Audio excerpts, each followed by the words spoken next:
Hi, it's Anthony from Blackbelt Diagnostics.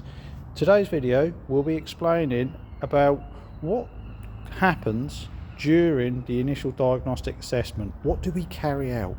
So we've made a little fault on this 2007 Mazda 6 just to highlight some of the things we'll do during the assessment.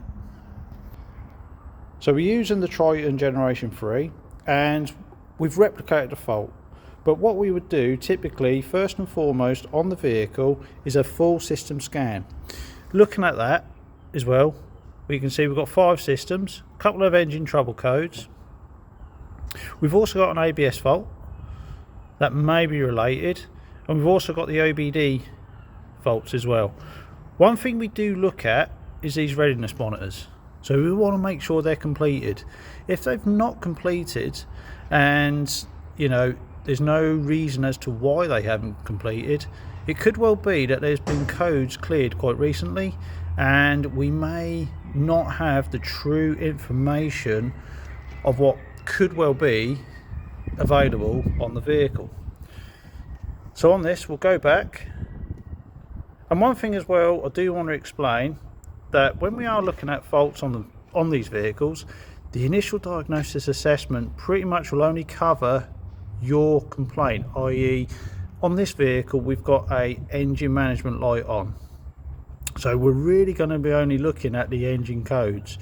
We'll inform you of any ABS faults, and there may be further testing which may be charged as well, but we'll keep in contact with you. So from that, we don't just look at that and go, oh yep, let's chuck one of those mass airflow sensors on it. Let's actually do some testing. So the first thing we like to do is see if there's any TSBs and any top repairs, anything known that's quite common on these vehicles. So mass airflow sensor can be potentially the problem, but this is the bit I like to look at here first. Any TSBs. So Mazda hasn't released a TSB to say this is a common issue, you need to do this. If there is one, we will double check and verify and inform you accordingly. We can also look at things like the live data as well. So we could look at to see what the mass airflow, like grams per second or milligrams per stroke, see if it's working, rev it up. On this particular fault, what I've just replicated, it's just going to be a flat 0, and we don't need the engine running either with all that noise. So let's say, for example, we looked at the live data and it was an absolute flat line 0. We will be happy to carry out one test as well to verify the component.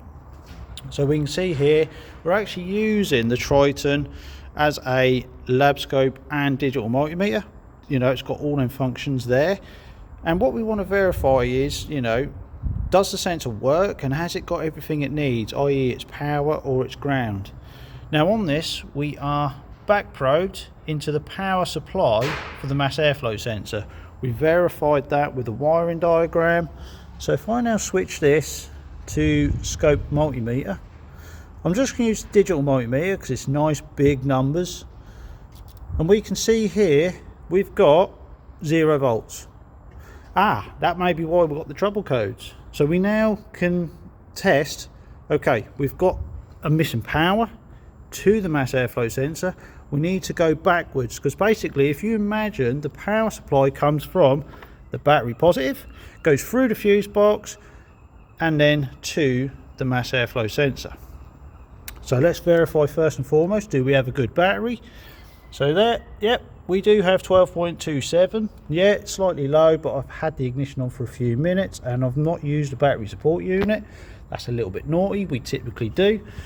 Now I did give you a clue, it is a man-made fault. This fuse here is the fuse for the mass airflow sensor. So let's say, for example, we repair it with a known good one, and we can now see we've got battery voltage. So we now got the power supply to the mass airflow sensor.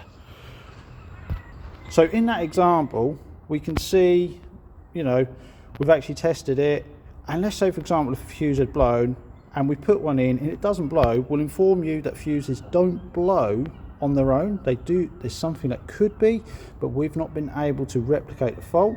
If the fault returns, we may have to do further testing to see why that fuse has blown. But imagine the scenario if we only read the codes, fitted a mass airflow sensor, which it could be anywhere between 150 and 450 pounds, and it didn't fix it. You know, you'd be spending more money based on a guess, based on the trouble code. We actually test here, we do not guess. And you know, £85, and we'll chuck that fuse in for free on that price. Hope that explains what we do within our initial diagnosis assessment, and hope you have a great day. Thank you for watching.